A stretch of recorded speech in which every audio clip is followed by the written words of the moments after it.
अगर किसी को ब्रेकियल प्लेक्सस इंजरी हो गई है तो उसके कॉमनेस्ट सिम्टम्स क्या है? देखिए, सबसे पहली चीज तो अगर ब्रेकियल प्लेक्सस इंजरी है तो सुनपन है। अगर किसी को राइट अपर लिम्ब की ब्रेकियल प्लेक्सस इंजरी है तो जिस पर्टिकुलर रूट की होगी तो उसके कॉरस्पॉन्डिंग एरिया को सुन हो जाएगा। अगर किसी की C5-6 की इंजरी है तो इतना हिस्सा सुन हो जाएगा, C8-T1 की है तो इतना हिस्सा सुन हो जाएगा। तो इस तरह कॉरस्पॉन्डिंग हिस्से में numbness is the first.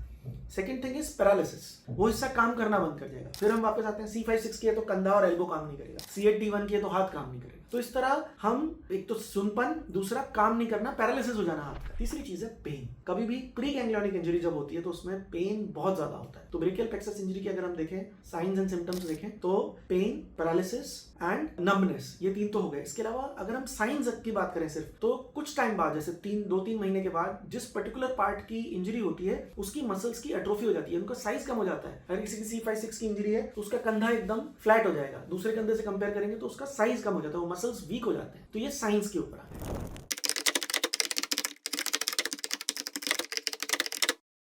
Brachial plexus में क्या इमेजिंग करते हैं? इमेजिंग का मतलब है क्या हम जो टेस्ट इमेजिंग के कराते हैं वो क्या है? पहला तो है MRI, सबसे कॉमनेस्ट टेस्ट जो हम कराते हैं वो है MRI। इसमें काफी कंफ्यूजन है कि आइडियल टाइम क्या है MRI कराने का। देखिए, कई लोग शुरू में भी कराते हैं तुरंत चोट लगने के बाद, लेकिन मैं पर्सनली बिलीव करता हूं कि अगर क्लोज्ड ब्रेकियल प्लेक्सस की इंजरी है तो अगर हम तुरंत MRI कराते हैं तो हमें एग्जैक्ट पिक्चर नहीं मिलती, क्योंकि काफी हेमेटोमा, सूजन बहुत होती है। तो my preference is I get an MRI। Usually मैं MRI 1 से 1.5 महीने पे कराता हूं। तो ये तो MRI हो गया। इसके अलावा कई बार अल्ट्रासाउंड हेल्प्स अस कि कुछ पर्टिकुलर अगर आगे के हिस्से में हमें कुछ चेक करना है तो हमारे ट्रेन्ड रेडियोलॉजिस्ट अभी they are doing very good job with ultrasound. Localised ultrasound is a good tool. और तीसरी चीज है, हम एक्सरे चेस्ट और एक्सरे लोकल पार्ट्स तो कराते हैं बोन्स को देखने के लिए, साथ साथ हम फ्रेनिक नर्व को देखने के लिए, या फिर कोई और किसी को अगर कोई डोनर नर्व के लिए हमें देखना है, इंटरकोस्टल के लिए देखना है, तो हम चेस्ट का एक्सरे जरूर कराते हैं। तो ये है क्या क्या इमेजिंग हम ब्रेकियल प्लेक्सस की इंजरीज में कराते हैं।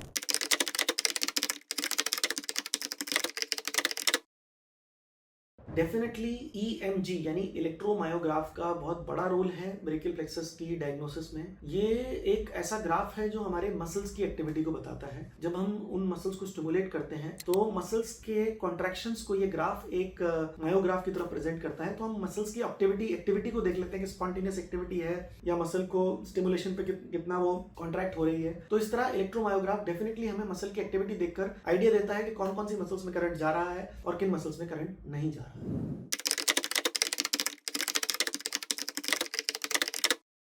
हमारे ऊपर ये सवाल उठता है कि हम डायग्नोसिस कैसे करें, ब्रेकियल प्लेक्सस कंफर्म कैसे करना है। तो इसमें 2 तरफ हमें चलना पड़ता है। एक होता है क्लिनिकल एग्जामिनेशन, जो मैंने आपको साइंस एंड सिम्टम्स बताए थे पहले, चेक करके कि सुनपन है, पैरालिसिस है, पेन है, उस हिस्से का कंटूर कम हो गया है। तो ये तो साइंस एंड सिम्टम्स देख के क्लिनिकल डायग्नोसिस हो गई। हिस्ट्री टेकिंग कि किस तरह से चोट लगी थी, पेशेंट को बाइक पे जा रहा था, किस पे जा रहा था, किस तरह चोट लगी, तो हिस्ट्री टेकिंग एक दूसरी चीज है। फिर दूसरी चीज होती है इन्वेस्टिगेशंस। इन्वेस्टिगेशंस में हमने पहले ही बात की, इमेजिंग में MRI कराते हैं। फिर एक दूसरा टेस्ट हमने EMG की बात की। नॉट ओनली EMG, हम एक EMG NC भी कराते हैं जिसमें हम नर्व कंडक्शन वेलोसिटीज भी देखते हैं। तो ये 2 मोडालिटीज होती हैं, क्लिनिकल डायग्नोसिस, उसके अलावा इन्वेस्टिगेशंस में MRI और EMG NCV। Usually EMG NCV हम 6 हफ्ते के आसपास कराते हैं चोट लगने के इन अ क्लोज्ड इंजरी। तो इन सारी चीजों से जब हम निष्कर्ष पे पहुंचते हैं कि यस ये रिपोर्ट्स ये कह रही हैं और क्लिनिकली हमें लगता है, तो then we make a diagnosis कि इसको ब्रेकियल प्लेक्सस इंजरी है।